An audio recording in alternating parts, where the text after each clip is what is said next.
પૈસા અને નામના એક ઓળખ, આપણો પરિચય, જે આજે એક લેગસી કહી શકાય, એ બેનું સંતુલન રાખવું પડ્યું કે એ થતું જ રહ્યું?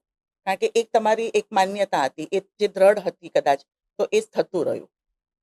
45મો જન્મદિવસ હતો ત્યારે આખો દિવસ મનોમંથન ચાલ્યું ને પછી મેં આ નિર્ણય લીધો. તો મને મોટો ફાયદો એ થયો છે કે મેં જે કંઈ મનોરથ કર્યા ને એ મહાદેવે પૂરા કર્યા. આમ બહુ ખાનગીમાં કહું ને તો સારી અને ખોટી જે કંઈ ઈચ્છાઓ કરી બધી ભગવાને પૂરી કરી. બધી હારી જ કરી એવું નથી આ 58 વર્ષ ને 3 મહિનામાં. પણ જે કંઈ ઈચ્છાઓ કરી એ બધી જ મહાદેવે પૂરી કરી. એટલે પૈસા જોતા હતા એ પ્રમાણે મળતા જ ગયા. પછી પૈસા ઉપરથી મન ઉઠી ગયું અને પછી આ રીતે જીવવાનું શરૂ કર્યું. તો એ પણ એ દિશામાં પણ આપણે દોડતા જ રહ્યા. એટલે આ તો બધું ઉપરવાળાએ સંતુલન રાખ્યું છે, મેં કાંઈ નથી કર્યું. આમાં પરિવારનો ફાળો કેટલો? બહુ મોટો. મારી પત્ની નીતા એ તો મધ્યમ વર્ગીય પરિવારની દીકરી, જામખંભાળિયાના વસંતભાઈ ભટ્ટ અને ભાનુબેન એની દીકરી. એ 5 બહેનો અને 2 ભાઈ, એટલે બહુ મિડલ ક્લાસ ફેમિલી. પણ છતાં મેં આવડો મોટો નિર્ણય લીધો, પણ મારી પત્નીએ મોઢું નથી બગાડ્યું. મારો જ્યારે મધ્યાહને સૂરજ તપતો હતો, ભર જુવાનીમાં મેં આ નિર્ણય લીધો. આવકનો એક આખો ધોધ આવતો હતો અમારા ઘરની તિજોરીમાં, એને વાળી દીધો સમાજ સેવામાં. તો મારી પત્નીએ મોઢું નથી બગાડ્યું. અને એટલે જ હું ઘણીવાર બોલ્યો છું, છતાં પુનરોક્તિનો દોષ વરીને બોલું કે હું ભલે રામ ન થઈ શક્યો, પણ નીતા મારા માટે સીતા છે. અને તમારે ત્યાં કેનેડામાં ટોરોન્ટોમાં મારો દીકરો જે છે મૌલિક, એ પણ મારો એકનો એક દીકરો. પણ હું ક્યાંક દાન આપવા જતો હોય તો મોઢું બગાડવાનું દૂર, પણ ઉલટાનો ક્યારેક એમ કે ભાઈ આ તો જરૂરિયાતમંદ છે આ સંસ્થા, આમાં 5 લાખ શું કામ આપો છો, 10 લાખ આપો ને પપ્પા. એટલે મારો દીકરો પણ મને પ્રોત્સાહિત કરે. હવે અમારા પુત્રવધુ આવ્યા છે, તો મારા પુત્રવધુ પણ ક્યારેય મને અમારી સમાજ સેવાની અંદર મને ક્યારેય ના ન પાડે, પણ મને ઉપયોગી થાય એ રીતનું એમનું વર્તન રહ્યું છે. એટલે પરિવારના સહયોગ વગર તમે આ કરી જ ન શકો. બિલકુલ. પરિવાર આ કક્ષા સુધી હું જે કંઈ કરી શક્યો ત્યાં સુધી પહોંચવામાં પરિવારનો બહુ મોટો ફાળો. પરિવાર જ તમને મહાન બનાવે ને પરિવાર જ તમને બરબાદ કરી નાખે. આ બંને પરિવાર જ કરે. બરાબર છે. અને ખાસ કરીને મૌલિકનું બહુ જ નોંધનીય એટલા માટે કહેવાય કે પરદેશ ગયા છે. પરદેશમાં જ્યારે આપ શરૂઆતમાં જાઓ છો ત્યારે એની ચેલેન્જીસ હોય છે સેટલમેન્ટ થવાની. તો યંગ જે માઇન્ડ હોય એ થોડું ગ્રીડી થઈ શકે કે તમે ત્યાં આપો છો એના કરતાં અત્યારે મને જરૂર વધારે છે, એવું થઈ શકે. એટલે મને એવું લાગે કે જે આજના જમાનાનો દીકરો બહારની પોતાની સ્ટ્રગલ્સમાં પણ આપને આપની કામમાં આટલો બધો સમર્થન આપે છે, એ એક યુવાન ઉદાહરણ કહી શકાય. હા, 2014માં એ કેનેડા આવ્યો ત્યારે તો એને ખૂબ સંઘર્ષ કર્યો. બેઝમેન્ટની અંદર રહેતો હોય, શેરિંગમાં રહેતો હોય, અને ઘણો બધો સંઘર્ષ કર્યો એને. પણ એને ક્યારેય એવું ન કીધું કે તમે મને મદદ કરો. અત્યારે જે નોકરી કરે છે એવી કોઈ સારી નોકરી નહોતી. અત્યારે તો એ અમ્પાયર ત્યાં કેનેડાની અંદર પ્રોફેશનલ ક્રિકેટ અમ્પાયર છે. તો અત્યારે તો ઈશ્વરની કૃપાથી સરસ રીતે એ જીવી શકે એની પત્ની અને એની 2 દીકરીઓ સાથે. પણ જ્યારે એ ભણતો અને એ દિવસોમાં જ્યારે એ સંઘર્ષ કરતો ત્યારે એને એમ નથી કીધું કે પપ્પા હજી હું સંઘર્ષ કરું છું અને તમે આ કમાવાનું બંધ કરી દીધું. એટલે એ મોટી વાત છે. અને આપણા સંસ્કાર પણ ત્યાં જઈને ટકાવી રાખ્યા. ન પીવાનું પીવું નહીં, ન ખાવાનું ખાવું નહીં, એ પણ એને ટકાવી રાખ્યું. એટલે એ બધી મારા માટે આનંદની વાત છે અને મારા માટે એ ઈશ્વરની સીધી કૃપા છે. જી બિલકુલ, ખૂબ સાચી વાત છે. કારણ કે મેં બહુ એવા પરિવારો જોયા છે કે જેમના સંતાનો પરદેશમાં છે અને અહીંયા મા બાપને ખૂબ સંઘર્ષ કરવો પડે છે એ લોકોને સપોર્ટ કરવા માટે. અને એ દર વખતે એટલું સહેલું હોતું નથી. એટલે માટે મારા મૌલિકને યાદ કરવો પડ્યો કે મેં એને જોયો છે કેનેડામાં અને એની જર્ની પણ જોઈ છે. એટલે આ બહુ જ મોટી વસ્તુ કહેવાય. હવે બીજી વાત કરીએ તો આપણે વાત કરી કે આપણે એક પરિવર્તન જે જોયું, પણ સાથે સાથે એવું લાગે છે કે ક્યાંક આપણે બધા વધુ ગંભીર થતા ચાલ્યા છીએ. અને એ જો આપણે અનનેસેસરી જે ગંભીરતા કદાચ જે કેળવી છે એમાં શું ગુમાવી રહ્યા છીએ? ગંભીરનો મારો મતલબ એવો છે કે આપણે જ્યાં જે કહેવાનું એ કહેતા નથી, પણ બીજી બધી વાતોમાં આપણે બહુ જ ઇન્ડલ્જ કરીએ છીએ. જે થોટ્સ છે એને આપણે શેર નથી કરી શકતા. એવી ગંભીરતા જે આવી છે લોકોમાં, અને એમાં આપણે શું ગુમાવી રહ્યા છીએ? એક કોટેશન મને હમણાં ગઈકાલે જ વાંચવામાં આવ્યું કે જો તમારો કોઈ દુશ્મન નથી, જો તમારો કોઈ જ દુશ્મન નથી, તો એનો અર્થ એ થયો કે અમુક જગ્યાએ તમારે બોલવાની જરૂર હતી ત્યાં તમે બોલ્યા નથી.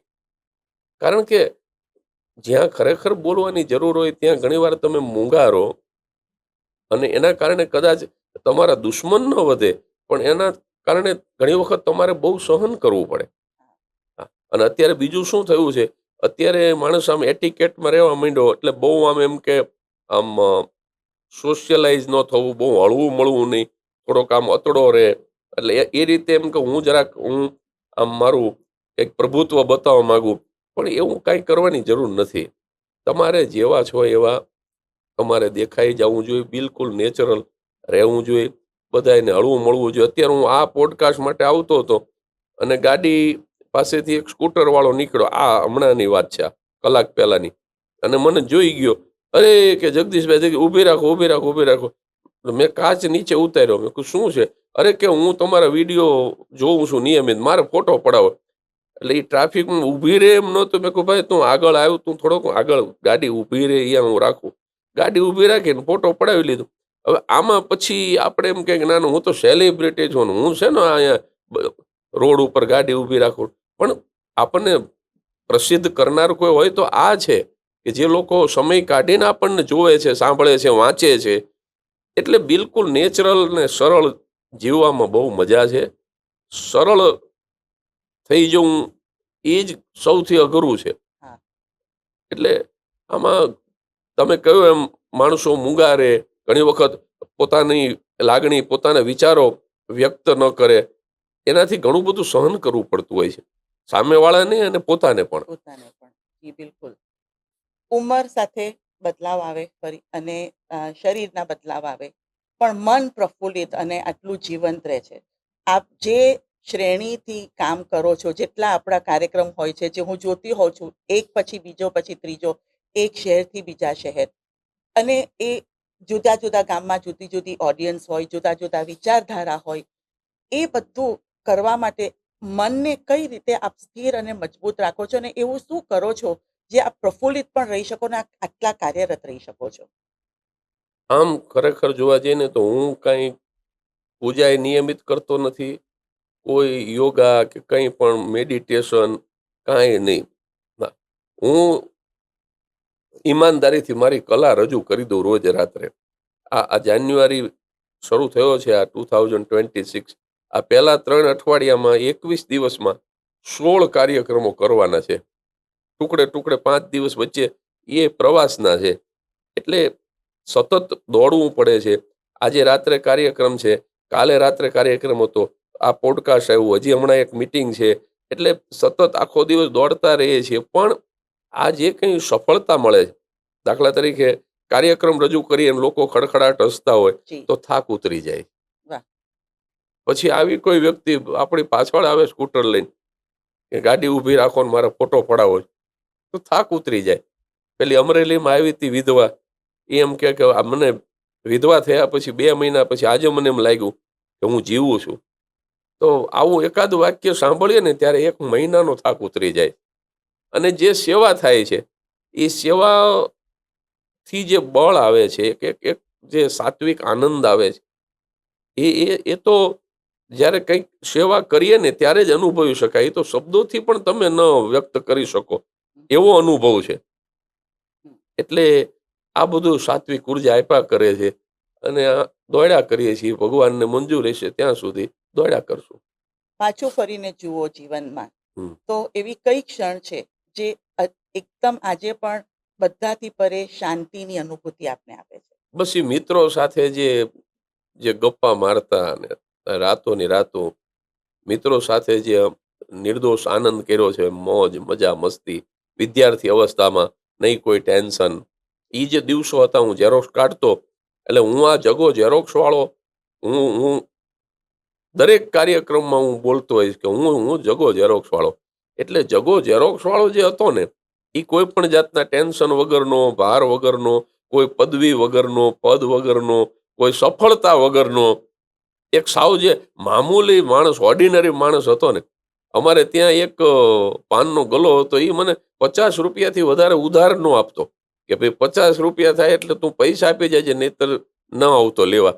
એટલે એક સાવ સાયકલ લઈને ભાડાની દુકાન અને ત્યાં જતો અને 1 રૂપિયાની 3 કોપી ઝેરોક્ષ કાઢતો અને મિત્રો સાથે ગપ્પા મારતો.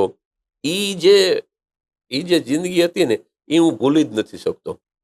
અને સતત હું હજી એની અંદર જીવવા પ્રયાસ કરું. મને જ્યારે જ્યારે મોકો મળે ત્યારે હું પાછો ઈ થઈ જાઉં, થાનનો જગો થઈ જાઉં, આ બધું ભૂલી જાઉં. અને આમાંય છે ને, આ આ જીભ છે ને, એ જન્મ સાથે જ તમને મળી છે, એટલે ઈ સ્મશાનમાં તમારી સાથે જ બળવાની. પણ આ દાંત છે ને, એ પાછળથી આવ્યા છે ને, એટલે વહેલા જતા રહે છે. એટલે આ પદ્મશ્રી ના ડોક્ટર ને હાસ્ય કલાકાર ને આ બધું છે ને, એ તો પાછળથી આવ્યું છે.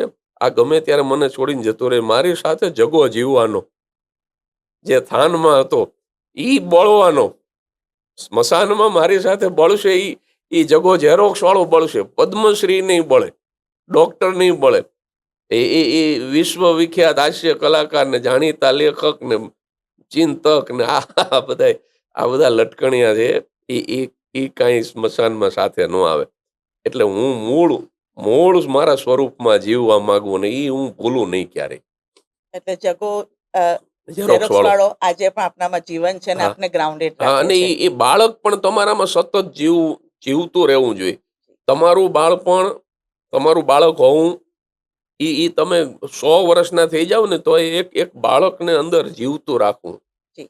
એટલે હું હજી મને મોજ આવે તો કોકની મસ્કરી કરી લઉં, મને મોજ આવે તો હાવ અંગત મિત્ર બેઠો હોય તો હાવ, જેને કહેવાય ને કે હાવ નાનો થઈ અને કાંઈ પણ બોજ વગર હું મજા કરી લઉં. એટલે તમારી અંદર એક બાળક જીવતો રાખો અને તમારી અંદર આ બધા લટકણિયા વિશેષણો વગરનો એક એક જેને કહેવાય ને, આ બધા આભૂષણો વગરનો, નેકેટ આવરણ વગરનો એક સાવ જે મૂળ જે પુરુષ છે કે મૂળ જે વ્યક્તિત્વ છે, ઈ તો જીવતું રાખવું. રેપિડ ફાયર રાઉન્ડ મેં 5 સવાલોનું કર્યું છે. જગદીશ ત્રિવેદીને એમાં આવરી લેવાનો પ્રયાસ કર્યો છે. તો હાસ્ય એ આપણા માટે આરામ છે કે ઉર્જા છે? ઉર્જા. મૌન, ખાલીપો કે શાંતિ? શાંતિ. નામ, ઓળખ કે યાદ? નામ આમ તો હવે ઓળખ બની ગયું છે. લેગસી કહી હા. શકાય. બરાબર. પૈસા, જરૂર કે ભાર? એમાં એવું છે કે જો તમારી જરૂરિયાત મુજબના પૈસા તમારી પાસે હોય તો એ પૈસા તમને સાચવે. પણ પૈસા જ્યારે જરૂરિયાત કરતા વધી જાય ને, પછી તમે પૈસાને સાચવતા થઈ જાઓ. ઓલો વોચમેન હુઈ ગયો હોય ને શેઠિયો જાગતો હોય, કારણ કે બંગલામાં 2.5 કરોડ શેઠ ના હોય, વોચમેનના તો 2.5 જ છે જે એને પગાર મળે છે. જી. એટલે હદથી વધે સંપત્તિ તો પછી માણસ સંપત્તિનો વોચમેન થઈ જાય, માણસ સંપત્તિને સાચવતો થઈ જાય. એટલે મેં જવાબ તમને ભલે લાંબો આપ્યો, પણ પૈસો તમે શું કીધું, જરૂર છે કે ભાર? જરૂર કે ભાર? હા, એ જરૂર પૂરતો જ રખાય, ભાર થાય એટલો બધો ન રખાય. બરાબર. એકાંત, મિત્ર કે શિક્ષક? એકાંત મિત્ર પણ ખરું અને શિક્ષક પણ ખરું, કારણ કે એમાં 2 શબ્દ છે, એકલતા અને એકાંત. એટલે ઇંગ્લિશમાં જેને અલોન અને લોનલી 2 શબ્દ છે. એટલે એકલતા એ છે કે જે તમને પાગલ કરી મૂકે, જે તમે સહન ન કરી શકો, અને એકાંત એ છે કે જે તમને શાણાક બનાવે, જ્યાં એકનો પણ અંત એ એકાંત. એટલે એકાંત તમને ગાંડા પણ કરે અને તમને શાણા પણ કરે, તમારી એકલતા. એટલે તમે શું સવાલ કર્યો? એકાંત. એકાંત એ મિત્ર કે શિક્ષક? હા, એટલે અમુક સમય એ મિત્ર, અને જ્યારે એ એકાંત બની જાય તો બહુ મોટો ગુરુ, બહુ મોટો શિક્ષક. સફળતા, સંતોષ કે પ્રવાસ? સંતોષ. છેલ્લો એક સવાલ પૂછી લઉં. આજે યુવાનોએ પોતાની જાતને જો એક સવાલ કરવો હોય તો એ શું હોવો જોઈએ? હું મારા કુળના સંસ્કાર પ્રમાણે જીવું છું કે નહીં? દરેકના પોતાના સંસ્કાર હોય, વારસાગત. હા, તો દરેક માણસે આ સવાલ રોજ કરવો પોતાની જાતને, કે હું મારા વડીલો પાર્જિત જે આપણા કુળના સંસ્કારો છે, મારો ધર્મ, મારું કુળ, મારું મૂળ, આ કુળ અને મૂળ ભૂલ્યા ને એને જ સૂળ ઊભા કર્યા છે. એટલે પોતાનું કુળ, પોતાનું મૂળ, પોતાના સંસ્કાર, પોતાનો ધર્મ, એ પ્રમાણે હું જીવું છું કે નહીં, આ સવાલ રોજ કરવો યુવાનોએ પોતાની જાતને.